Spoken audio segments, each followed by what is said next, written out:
Muito bem, então, uma boa noite. Obrigado a presença do Leonardo e o Gustav, como sempre, os parceiros de aula aí, né? Mais o Matheus agora, seja bem-vindo. Hoje é a nossa quarta aula de Valuation, no curso denominado Caminho do Holder. Eu vou compartilhar aqui com vocês. Como é que está o trabalho final? Já selecionaram a empresa? Deram início? Quer dizer, eu selecionei, mas só vou começar na metade de maio, que é quando veio o relatório anual. Beleza. Aí pode utilizar os dados de 2023. Mas já não saíram a publicação? É que como a empresa japonesa, o ano financeiro começa em abril, esse Ah, relatório é só em maio. beleza. Qual é a empresa? É a Cover Corporation, cara. Bacana. Bom, então, vamos lá. Hoje é o beta, nosso tema de aula. Ele, na aula original da Modara, está na seção 5. Se vocês clicarem no link, né? Está aqui em azul porque ele tem um link direcionando para a aula. Aí vocês conseguem assistir a aula original em inglês, tá? E ela é tratada no capítulo 8 do livro, certo? Eu não coloquei ele aqui ainda. Eu posso meter ele à mão, se precisar.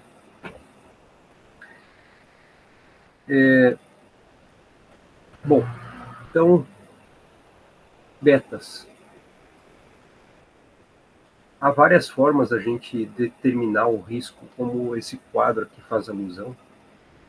Em português, a gente pode achar betas de acordo com a moderna teoria de portfólio, tá? Nesse quadrante aqui.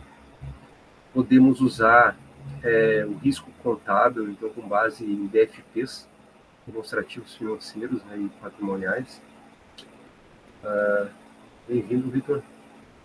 Podemos usar o risco intrínseco, então é uma forma diferente de avaliar a medida de risco, e ainda baseado em preço, né, que é chamado de modelo agnóstico. Então, quão arriscado é um ativo, se eu estou pensando em investimento? A ideia do beta é uma medida de exposição de risco. Tá? O mais comum é o CAPM, Capital Asset Price Model, em que o beta é uma regressão de retorno de ações das empresas versus um índice de mercado. Mas eu também poderia usar a volatilidade do lucro. Quão volátil são os lucros de uma empresa em relação aos lucros de uma empresa média, do setor ou do segmento. Eu poderia usar betas de lucro também, contábeis, fazendo uma regressão do lucro da empresa versus a mudança dos lucros para o índice de mercado. Poderia fazer um índice de balanço com um risco baseado em índice, então como endividamento, capital de giro, ativos fixos, como uma medida de risco. Poderia usar uma combinação de análise quantitativa de preço e índice. Tá? Então, tem várias formas para a gente achar, já tentando buscar um valor intrínseco. Né? Então, o que é a ideia de intrínseco? De dentro da empresa. Na questão com base em preço, a gente poderia estimar com base no custo do capital próprio ou o setor com base no preço de hoje e fluxo de caixa esperados futuros, chamado de beta implícito, em relação ao custo de capital próprio. com base em custo de dívida, então, estimar o custo do capital próprio com base no custo da dívida e também da volatilidade relativa entre a dívida e o capital próprio. Poderia usar um modelo de variação, um desvio padrão em relação à média de todas as ações e betas médias do setor, beta médio de setor, em que todas as empresas do negócio, né, em que a empresa opera, são considerados, e o Asset Price Model, modelos multivariados com betas em relação a vários fatores.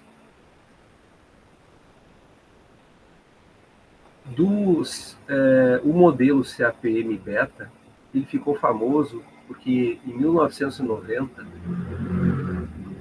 os criadores do modelo, o Sharpe, Linter não foi agraciado, mas o Sharpe foi agraciado com o prêmio Nobel. Ele avaliava, propôs exatamente o uso deste modelo para um investidor individual, enquanto que o Lintner ele utilizava um modelo muito parecido para uma empresa que iria abrir o capital. Então, Sharp, junto com Markowitz e também com Merton, foram agraciados no mesmo ano com o prêmio Nobel. E ele passou a ser bastante conhecido. Derivado dele, a gente tem esta equação. Essa aqui é a base do modelo CAPM, em que o retorno de um ativo ele é função do retorno de um ativo livre de risco mais esse beta, e a diferença entre o retorno de mercado e o retorno livre de risco, que é o que a gente aprendeu, né, como sendo prêmio de risco, ou Equity Risk Premium. Isso que está entre parênteses é o chamado Equity Risk Premium. Então, nós temos uma equação de primeiro grau. Então, imagina só, o cara ganhou o prêmio Nobel por conta de uma equação de primeiro grau. Claro que tem mais complicação, estou brincando. Junto com ele ganhou o Markowitz, que desenvolveu a fronteira eficiente. E o CAPM permitiu identificar o que a gente chama de capital market line. Dada um retorno livre de risco, você tem um prêmio de mercado, né, composto, esse pontinho vermelho eu vou chamar de mercado. Então, você tem aqui, nesse intervalo, o Equity Risk Premium. E no Brasil, como eu já mencionei, é negativo, né? Então está aqui embaixo, abaixo da reta. Em vez dessa reta ser para cima, ela no Brasil ela está apontando para baixo. Derivado desse conceito, a gente tem índices como o índice de Treynor, que relaciona o retorno de uma ação, menos a taxa livre de risco, sobre o beta. O índice de Sharpe, muito utilizado. Tá? A própria gráfico aqui da fronteira eficiente, ela relaciona que a gente tem, ó, o meu RI menos RF em relação ao desvio padrão. Isso recebe o nome de índice de Sharpe. A gente tem o risco como uma medida de desvio padrão, que nós temos os retornos de todas as ações do mercado. Mas eu poderia montar um gráfico, esse segundo à direita, relacionando o beta e não o sigma, aqui é sigma, né, em relação ao retorno esperado. O mesmo R que está aqui, ele é igual ao que está aqui. No entanto, mudou a medida de risco, de usar o beta. Então, se uma empresa tem um beta igual a 1, ela tem o mesmo risco de mercado. Imaginar o Ibovespa, e aí eu regredi uma empresa do Brasil com relação ao Ibovespa e ela é 1, significa que ela tem o mesmo risco de mercado. Se eu obter um valor de 0,5 em relação ao mercado, outra 1,5, a gente consegue construir o que se chama de Security Market Line, né?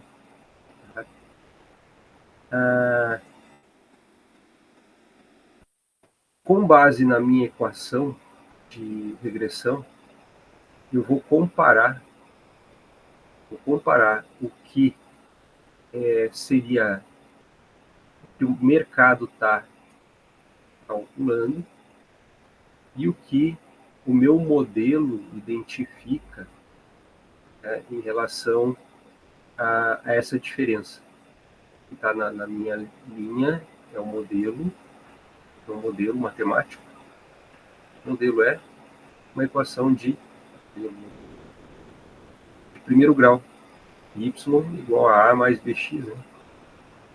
Mas aí eu vou olhar, o mercado está aqui, a ação está me dando um retorno acima do que eu calculei, né?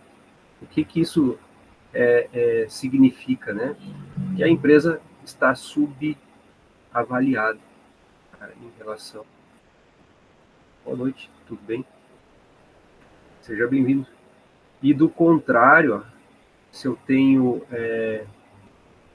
esse caso de empresa, eu tenho empresas sobreavaliadas, né? Olhando que o mercado está produzindo, na média, mas o esperado dela, né, é mais baixo do que se está utilizando. Então, a gente chama de sobreavaliado. Então, é uma forma da gente tomar decisão se é ponto de compra, se é momento de entrada ou momento de saída do mercado. Tá?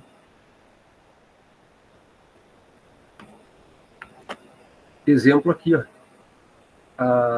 Nós temos o mercado americano, IBM, GM, Disney, GE, McDonald's,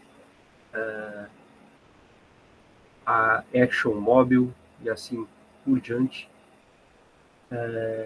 a Bush, a Anheuser-Busch, e a taxa livre de risco. Então tem um equity risk premium, tá, dado pelo meu ponto médio sendo colocado, né? E qual seria a minha fronteira eficiente? Ó?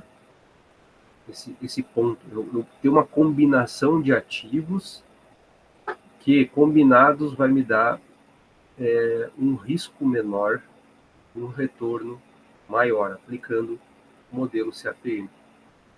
E do lado a gente tem então a Security Market Line como exemplo, mostrando que eu tenho empresas como a GE, a GM, a Disney, quase que com uma correlação perfeita de 100% em relação ao mercado. Então, eu olhar para uma GE, nesse corte temporal, nesse momento que foi montado, né, ou a Disney, era como olhar o mercado americano, não precisava olhar todas as empresas para ver o comportamento. Era um espelho do mercado americano, a Disney. Tá? E abaixo dela, a gente está enxergando empresas que têm um risco menor, ou seja, se subir 1% as ações do mercado americano, no caso da Exxon, iria subir 0,5%. Mas, no momento de queda, se a bolsa cair 1%, a Exxon, o ExxonMobil, iria cair apenas 0,5%. Então, eu escolher empresas com beta menor do que 1, eu estou diminuindo a minha exposição ao risco de mercado. Mas eu acabo tendo uma remuneração menor do que o mercado no momento em que o mercado ele é bullish, né? Ele está para cima, está subindo, então eu vou estar tendo um retorno menor.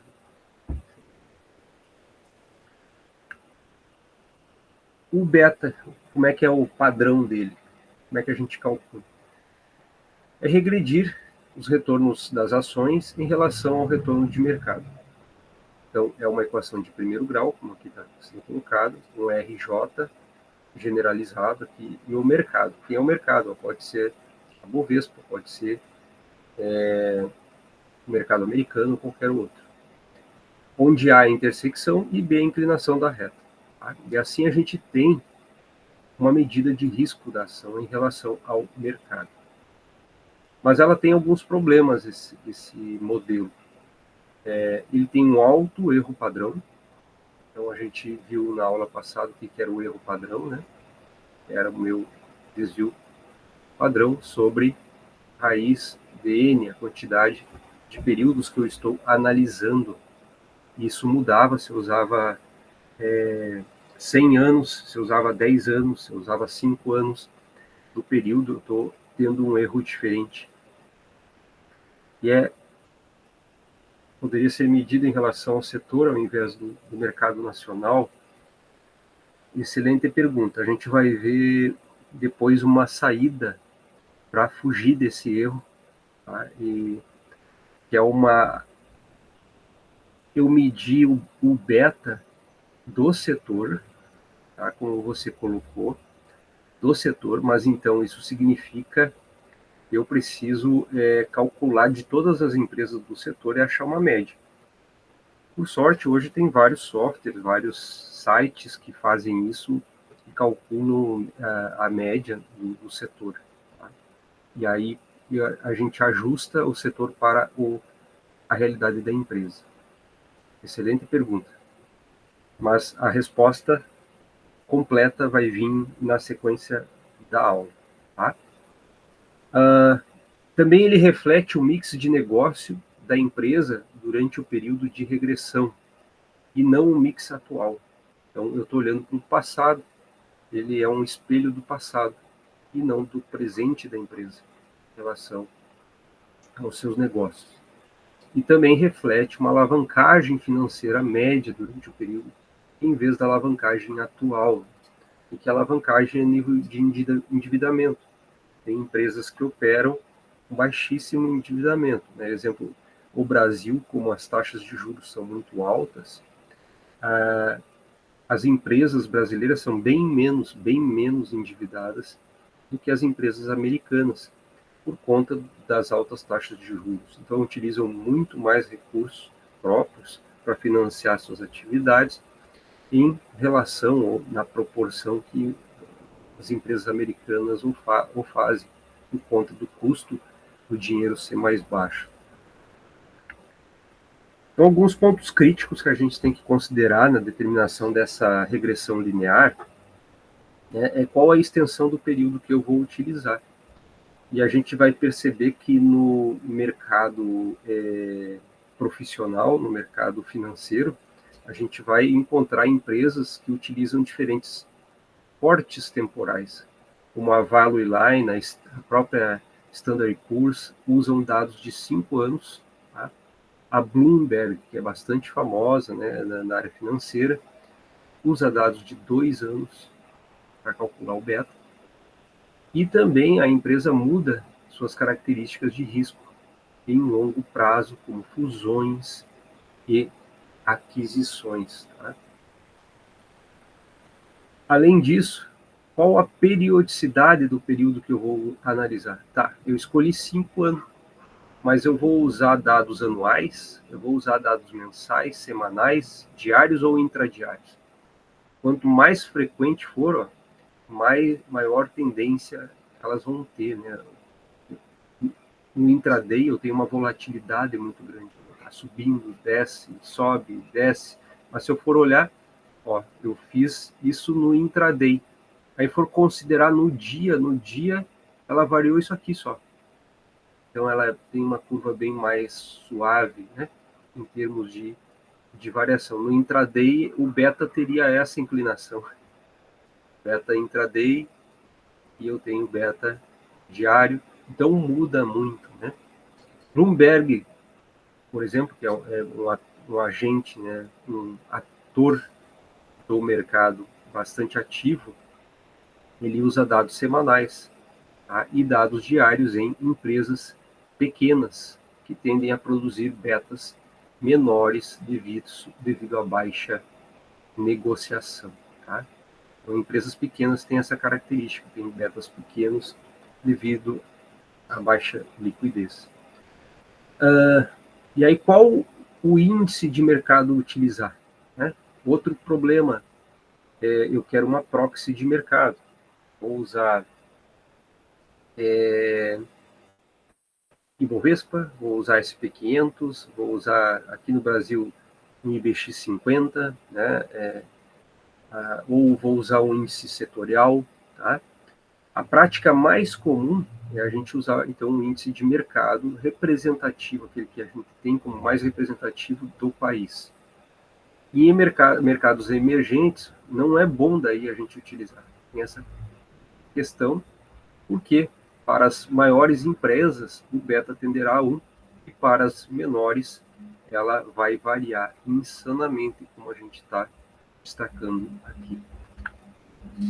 Exemplo, beta da Embraer, regredida com relação ao Ibovespa, aqui, o índice que eu estou utilizando, esse aqui é o período que eu estou utilizando, dados semanais, tá?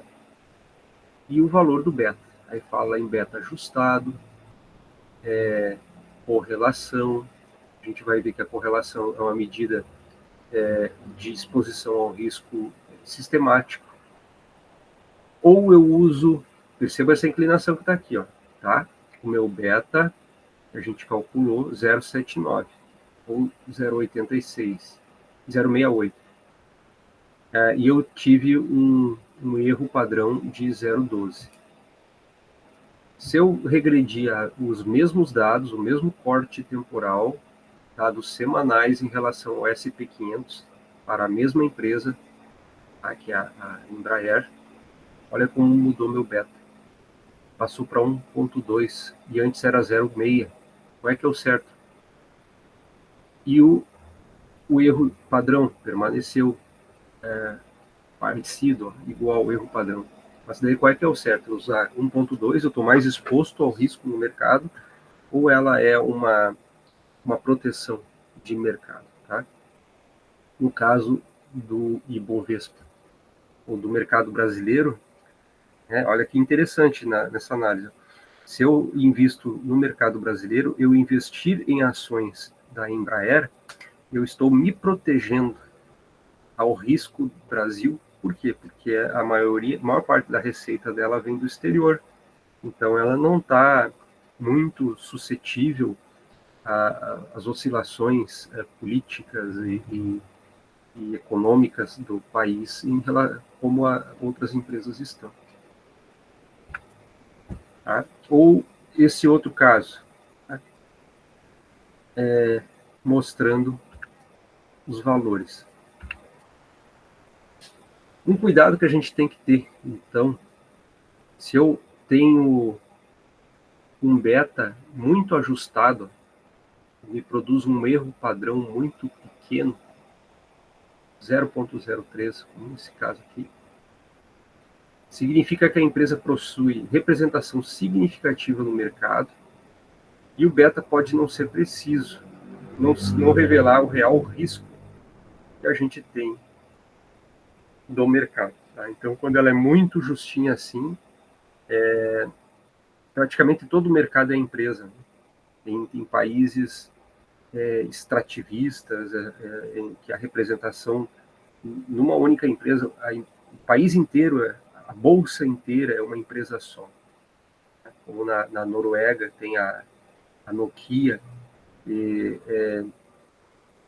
ela historicamente tem um volume de movimentação muito maior que as outras empresas, e aí ela tem essa característica aqui sendo colocada. Bom, se eu estou usando, no caso de uma empresa local, e estou usando uma proxy de mercado de outro país, por conta dela ser uma multinacional, vai acontecer da gente ter problema de fuso horário das bolsas. O fuso horário da empresa é diferente do fuso horário do meu benchmark de mercado. Como é o caso a Embraer, que ela opera principalmente no Brasil, no mercado acionário, mas ela tem as suas receitas muito mais no mercado americano. Aí a gente tem problema de fuso horário.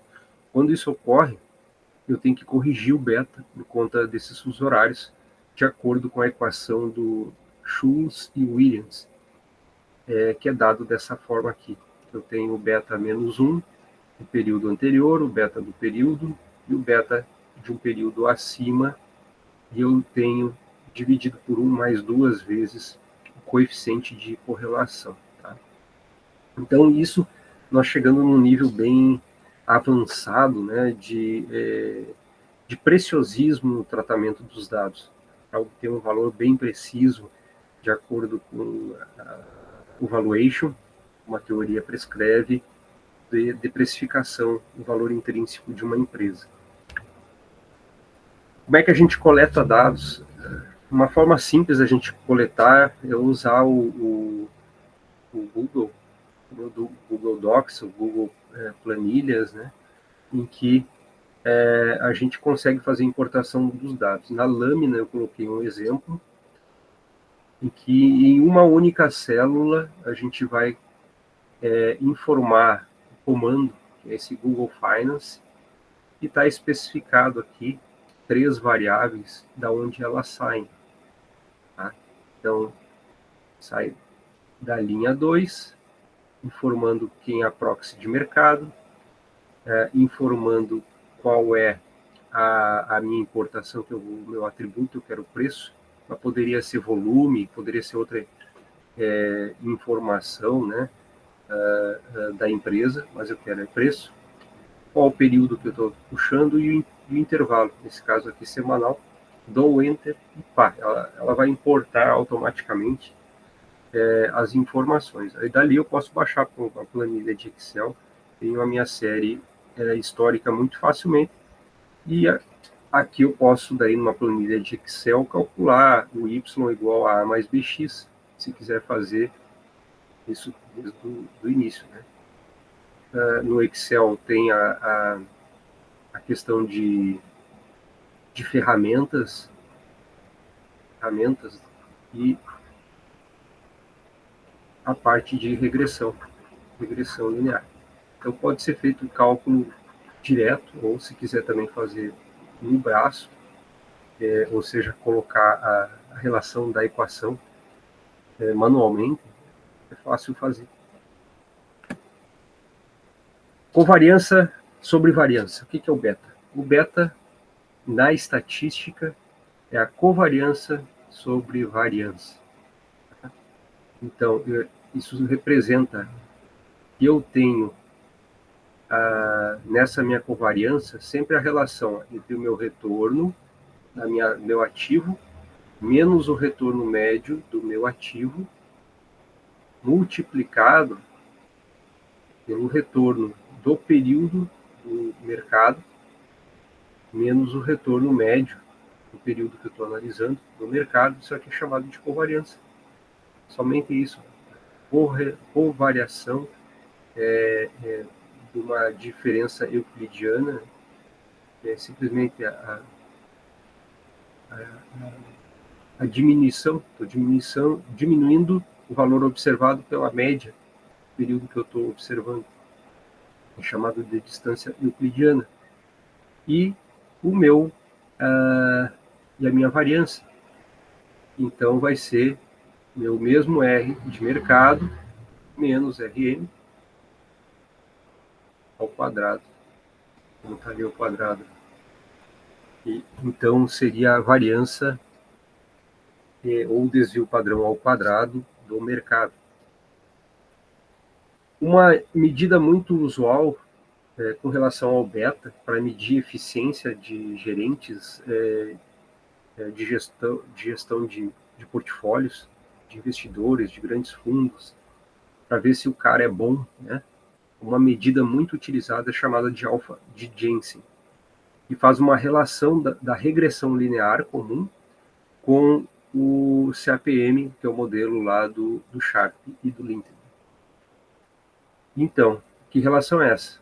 Uma equação de primeiro grau, regressão linear e CAPM. Se eu igualar as duas, ó, tem o RI igual a RI, né? Então, A mais beta RM vai ser igual a do outro lado. Eu tenho, né? RF mais beta RM menos beta RF. Ó, eu tirei daqui, só multipliquei um pelo outro, e virou essa equação. Agora eu posso reescrever isso, né? De que forma? A, eu tenho aqui o A, e eu vou passar desse lado para cá, ó. Pode cortar e cortar. Um pelo outro são iguais. Ó. E sobra somente essa expressão que a gente está vendo, como está ali sendo colocada, né? Menos o meu RF, e agora RF, e lá eu tenho RF também, aqui tem RF, aqui tem RF, eu tenho 1 menos beta. A diferença entre o meu A e essa parte aqui, né? Essa constante, isso aqui é uma constante, RF é uma constante, o beta, que a gente calcula é uma constante, a gente chama de alfa. Se esse alfa é maior do que zero, significa que você superou o mercado, né? Então, a expectativa de mercado.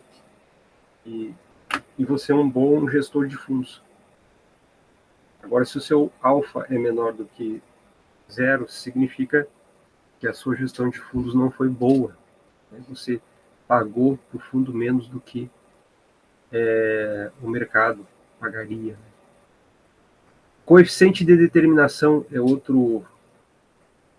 variável estatística que a gente utiliza, chamado de R ao quadrado, que é uma proxy do risco sistemático, e 1 menos o complemento dela, para fechar 100%, é chamado de risco não sistemático. Tá? Lembrando que risco sistemático é o risco do mercado.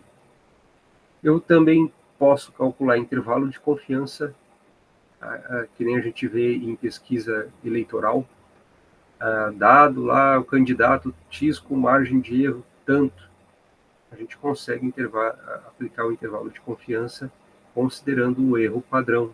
Isso aqui é o erro padrão, dado o erro tanto. Né? Tem o Z, que sai da tabela de distribuição normal, né? 1, quando Z é igual a 1, é um desvio padrão. Quando Z é igual a 2, 2 desvio padrão. Eu aumentando o Z, eu aumento a probabilidade. Né? Isso varia de 67,5%, no caso de 90%, e vai subindo à medida que você vai aumentando o Z. 95%, que é o mais comum, aí o Z é 1,96%. Assim a gente tem a probabilidade do intervalo de confiança, do meu beta, né? Para assegurar ele representativo da minha população.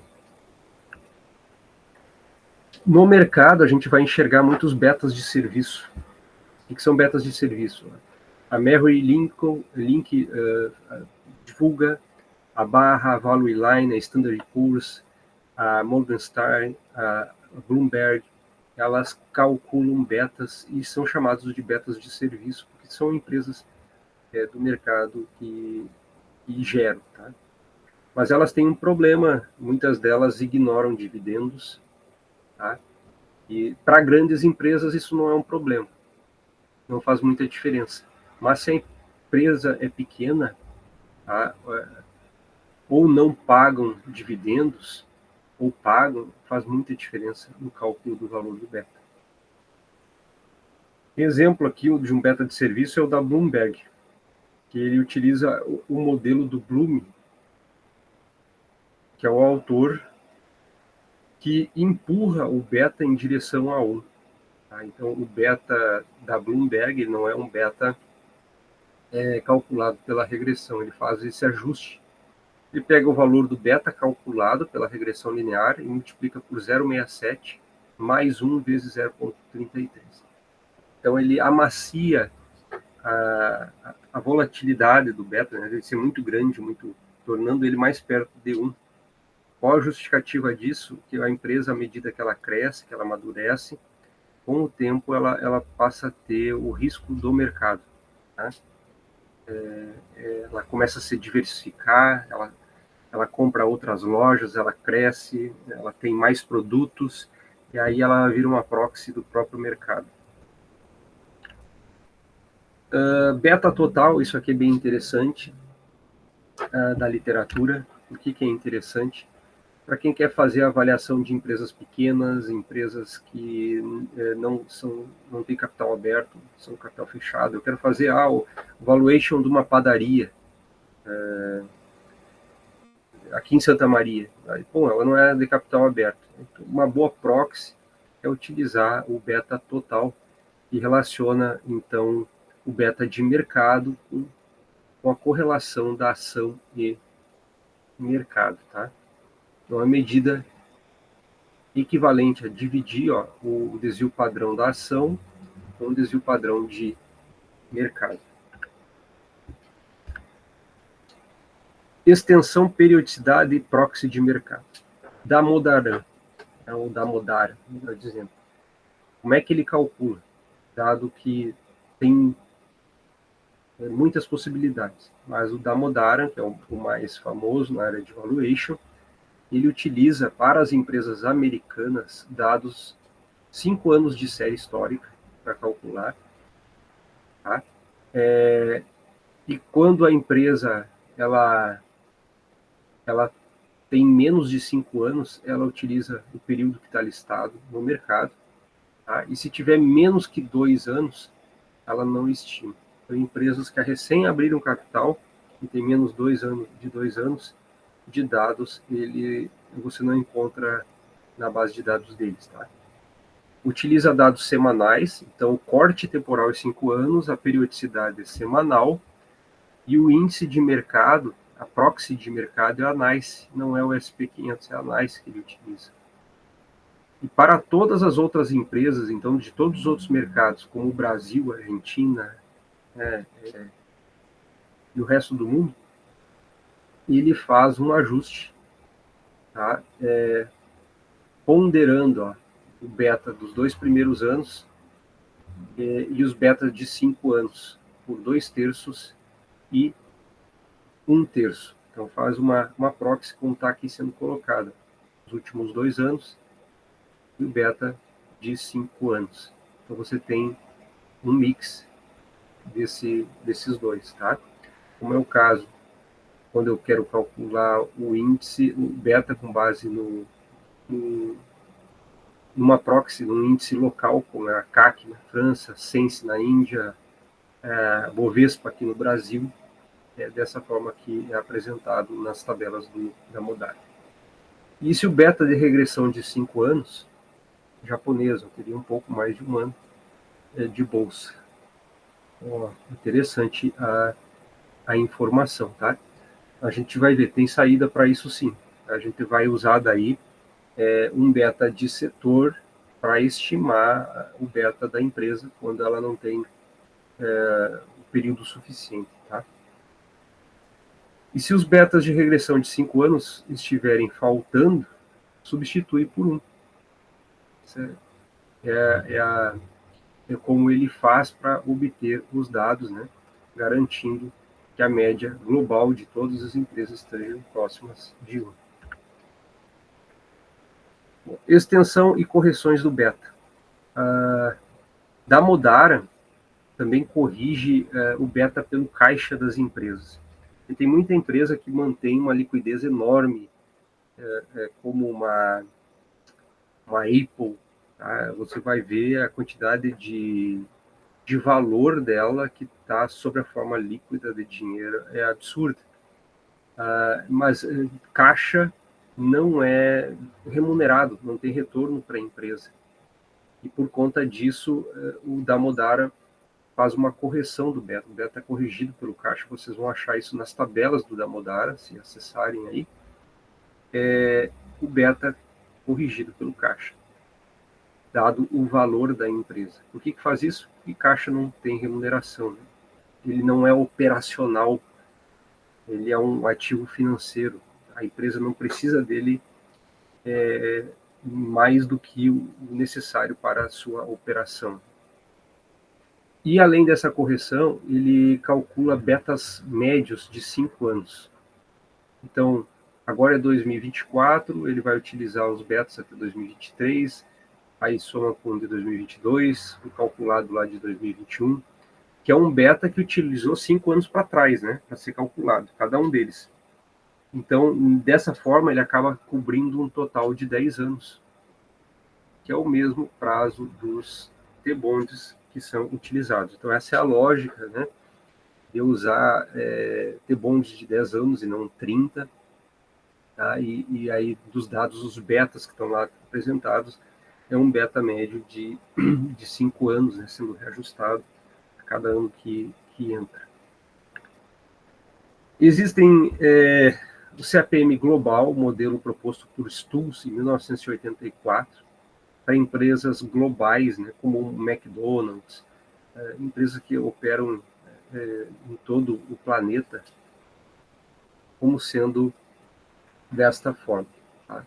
Em que a gente vai ter um retorno de mercado global e uma taxa livre de risco global.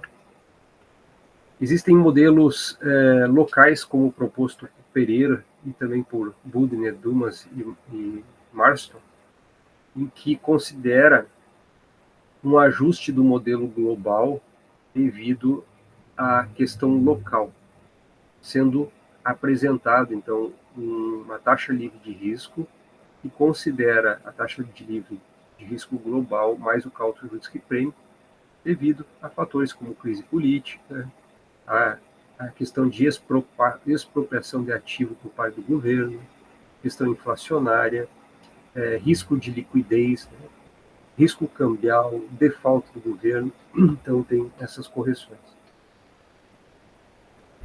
Tem o CAPM multifator do Budner, Dumas e Marston, que considera uma cesta, então, um beta global com um beta global, local. Então, tem 2 betas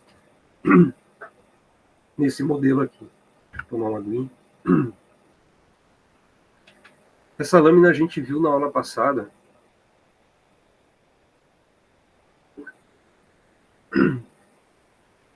De como é que eu calculo, considerando o Country Risk Premium.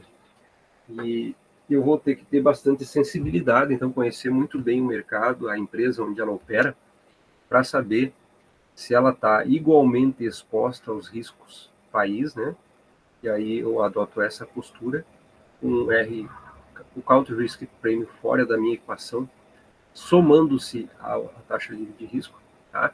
Então eu estou amplificando a minha taxa livre de risco pelo Country Risk Premium, ou se eu vou colocar ela dentro da minha equação, sendo considerado, né, um pagamento, um prêmio de mercado, quando o risco local é muito parecido com o risco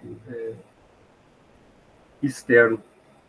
E se eu for considerar fatores que a gente aprendeu na aula passada, como calcula o lambda, considerando o nível de exposição da empresa em relação ao local. Mas daí eu teria que calcular todo o mercado, teria que conhecer o beta, né, o risco, a exposição de risco, o percentual de receita de todo o mercado, todas as 500 empresas que operam na Bovespa, para poder calcular o lambda. Então, grandes universidades, grandes centros de pesquisa, como é o caso lá do grupo do Damodara, eles fazem isso de forma global para todas as principais empresas, e aí é possível calcular o lambda. Ramada.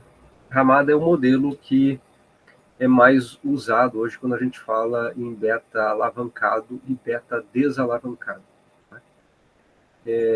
Então, isso vai depender da natureza do produto ou oferecido pela empresa. A gente olhando para a empresa ou conhecendo a empresa, a gente já deduz algumas coisas. Do tipo uma sorveteria, que é cíclica, tá?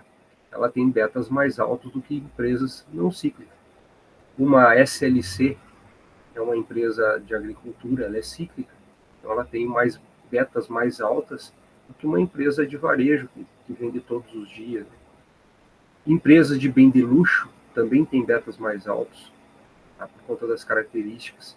Empresas de bens de alto preço têm betas mais altos do que de baixo preço. E empresas de crescimento também, então, empresas que estão crescendo de forma forte têm betas altas, exatamente para vencer o mercado. Alavancagem operacional é um termo novo que a gente está falando, além da alavancagem financeira causada pelo endividamento da empresa, que é pegar dinheiro de terceiro, a proporção que eu tenho de meus custos fixos em relação a custos variáveis, né? Quanto eu tenho de cada um, dessa proporção, vai alterar a característica da empresa. Então, uma empresa que tem um custo fixo muito alto em relação ao custo variável, ela tende a ter um beta maior do que as empresas que não têm isso, que é o que está escrito aqui. Ó. Empresas que necessitam de infraestrutura, que têm custos rígidos, devem ter betas mais altos. Empresas menores também devem ter betas mais altos que empresas maiores. E empresas jovens também têm betas mais altos do que empresas maduras. Então, nós olhar o mercado e só em perguntar a idade da empresa, o tamanho da empresa, a gente já consegue deduzir sem precisar calcular como é que é o beta daquela empresa com base nessas informações, esse histórico de dados de pesquisa que a literatura traz. E a alavancagem financeira, que é o benefício, né, por conta. Então, empresas que têm muita alavancagem, que devem muito, quanto maior for o capital de terceiro em relação ao capital próprio, maior também vai ser o beta. Bom, então, uma empresa, a gente tem, do estudo do Ramada, lá de 69, as empresas alavancadas e desalavancadas. Uma empresa desalavancada é que não tem passivo. Né? Ela só tem PL, então eu tenho um beta desalavancado. E ela mede o risco de mercado, então concorrentes, tecnologia, regulação, né? A questão de crédito, que uma empresa que não tem dívida, ela tem crédito. E o risco financeiro, então, que mede a alavancagem, a questão de risco bancário, a questão comercial, de aviação comercial, e, portanto, considera não só os ativos, mas o que ela tem de passivo, o meu risco financeiro, né? Não somente o risco econômico. O modelo de como é que a gente calcula, e um exemplo mostrando que à medida que aumenta o passivo, é uma empresa que sai de zero de dívida para ter 90% de dívida, só 10% de PL, ela tem uma proporção de passivo por PL de 900. E olha o beta, o que acontece. Sai de 0,5 para 3,48. E a alavancagem, ela também sobe bastante. Esse é o passo a passo para calcular o beta bottom-up, que é esse beta do Ramada, de baixo para cima, a exemplo do colega que falou, a empresa tem menos de um ano, não tem o beta. Bom, mas tem um setor que ela está entrando, no setor de atividade, que já está operando. Tá? E aí, então, eu vou calcular partindo dos negócios que a empresa opera. Né? Eu vou ter que encontrar os negócios que ela opera, conhecer quais negócios, para saber qual setor.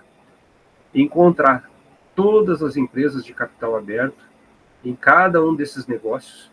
Tá? Pode da empresa ter mais de um negócio, né? Ela operar no setor imobiliário e, na mesma forma, operar no setor de varejo. Pode. Né? Então, ela opera em dois negócios. Aí eu vou ter que calcular a média simples dos betas da regressão para achar um beta de setor. Tá? E desalavancar esses betas médios pela média de dívida em relação ao patrimônio de todas as empresas de capital aberta daquele setor. E assim eu vou ter um beta desalavancado no setor. Depois eu tenho que estimar quanto vale a empresa obtendo cada um dos diferentes negócios em que ela está inserida. Então, qual a proporção de receita que ela tem do negócio 1, do negócio 2, do negócio 3? Ela investe em petróleo, e investe em álcool, em açúcar, cana-de-açúcar. Então, qual a proporção que tem de cada segmento? Calculo uma média da ponderada desses betas não alavancados, tá? Calcula o beta alavancado da empresa, e assim a gente consegue achar o final. Nessa lâmina, eu simplesmente apresento as equações. Tá? O beta desalavancado da empresa, o beta operacional, aqui estou falando em beta operacional, e o chamado de beta total, o que se considera alavancagem operacional e também alavancagem financeira. Pena que o nosso tempo é curto, ó. Por conta disso, eu estou acelerando. Aqui tem um exemplo, fica mais fácil de entender pelo exemplo. Uma empresa que é a Van Shoes, do setor de calçados americana. E aí, para que eu possa calcular o beta da Van Shoes, eu tenho que calcular o beta, tá, de todas do mercado, de todo o mercado. Então, eu preciso conhecer todas as empresas do setor calçadista americano que estão aqui. Todas as empresas de capital aberto do setor americano. É calculado o beta de cada uma. É analisado a relação de dívida equity de cada uma. Então, perceba que fazer uma análise fundamentalista, né, com base em fluxo de caixa, bem feita, eu tenho que conhecer o mercado inteiro. Então, isso se leva 3 meses, 6 meses, às vezes, para fazer uma boa análise, né? Mas os valores, os envolvidos, os partidos, às vezes são bilhões de dólares envolvidos, e aí é um time grande para chegar a uma valoração correta, né, da empresa. E as taxas de impostos, cada uma tem uma taxa de imposto. Tem empresa que não paga nada de imposto, tem empresa que paga 40% de imposto. E quanto ela tem de custo fixo e variável? Quanto cada uma delas tem de custo fixo e variável? Para mim, achar as médias. Qual é o meu beta médio? Qual é a minha dívida equity médio? Qual é a minha taxa de imposto média do setor? Qual é a relação de custo fixo e variável? Né? Aqui no Brasil a gente gosta de usar de imposto 34%, uma média, mas é a média das médias. Né? Então, eu teria que saber o real da minha empresa. E aqui do lado está o cálculo, como é que a gente faz.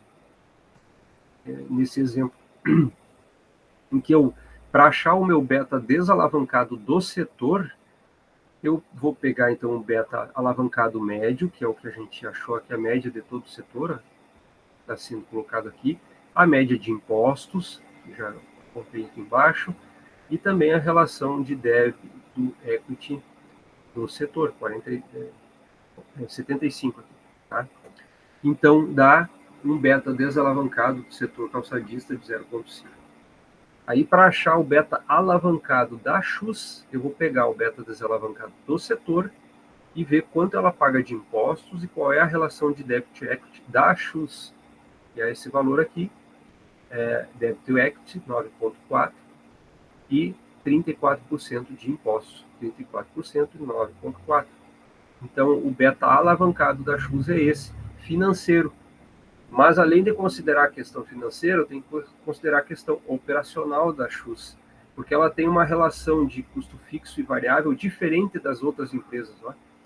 Ela tem uma relação de 31% e a média do setor é 42% de custo fixo em relação ao custo variável. Então, eu preciso corrigir, calculando o beta operacional do setor da mesma forma e depois calculando o beta, então, operacional da Van Shoes, para daí achar o que a gente chama de beta total, considerando a questão financeira e a questão operacional da empresa. Tá? Agora me pergunta quanta gente faz isso. Muito pouco. Então sai muita empresa, muita boutique que você olha e faz valuation, né?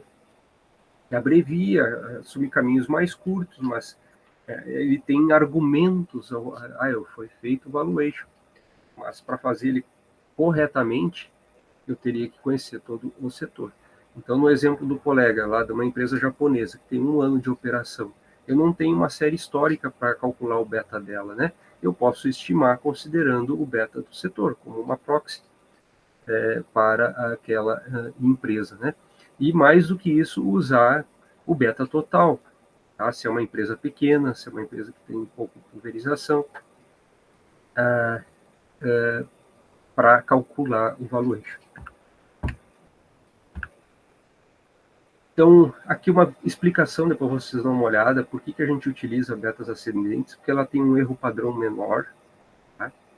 Como a gente já mencionou. Então, essa é a grande vantagem. Eu consigo ter um beta menor. Eu tenho um beta que reflete um mix de negócios que a empresa opera, tá? E enquanto que os betas de regressão, eles refletem o passado. E a gente também tem a vantagem de poder estimar betas de baixo para cima quando não se tem preços históricos de ação, que é o que eu acabei de destacar no caso do colega aí da empresa japonesa. Tá? E quando eu não conheço também a empresa, ela é fechada, de capital fechado, eu não tenho dados, não tem série histórica, então eu posso usar como proxy o beta do setor. Aqui tem um exemplo de como calcula, então o beta alavancado e desalavancado da Embraer. Tem um exemplo da SAP, que é uma R3 SAP. SAP em alemão significa limitada, LTDA, né? Ela se popularizou como SAP, quando o nome dela, na verdade, é R3. E ela investe na área de software e na área de consultoria. Então, ela tem 2 negócios. E cada negócio tem um beta diferente. E aí eu preciso calcular uma proporção, achar o beta representativo da empresa. Os diferentes tipos de cálculo de beta, então betas históricos, tem de regressão, CPM, alavancado. Tem betas bottom-up, que é assim, a bola de cristal, né? Então seria a taça de ouro, né? O Oscar, a melhor forma de se fazer valuation segundo os estudiosos pelas justificativas aí que foram apresentadas, tá? Mas eu posso usar betas de contabilidade, eu posso usar, tem aqui os problemas dos betas de contabilidade, que são erro padrão muito alto, falha nos índices de mercado, né?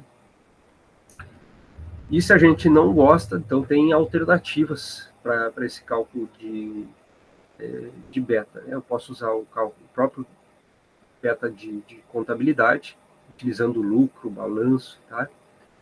Eu posso usar até o fluxo de caixa para calcular o beta, mas aí eu entro num caminho que não é o caminho mais usual, né? Não que não possa funcionar e chegar a um valor bastante representativo.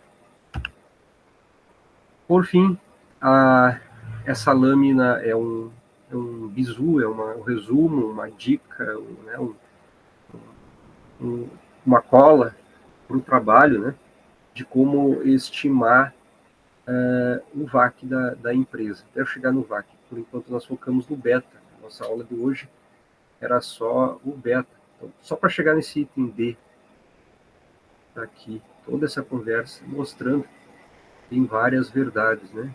Existem vários caminhos para chegar ao Senhor, já dizia o professor Palladini, lá da Universidade Federal de Santa Catarina. Mas aqui a gente apresentou os prós e os contras das diferentes escolhas que a gente pode fazer. Alguns dão mais trabalho, mas fica um melhor trabalho. Referências bibliográficas, para caso alguém queira se aprofundar no tema, né, de onde é que saiu para a montagem do material. Essa era a aula de hoje. Passou rápido, né, uma horinha. Peço desculpa por ser rápido, né? Senão a gente não vence em uma hora. Mas penso que tem o seu valor a gente pelo menos saber o que existe na literatura. Tá? E aí isso, fazer as nossas escolhas no nosso valuation. Perguntas, dúvidas?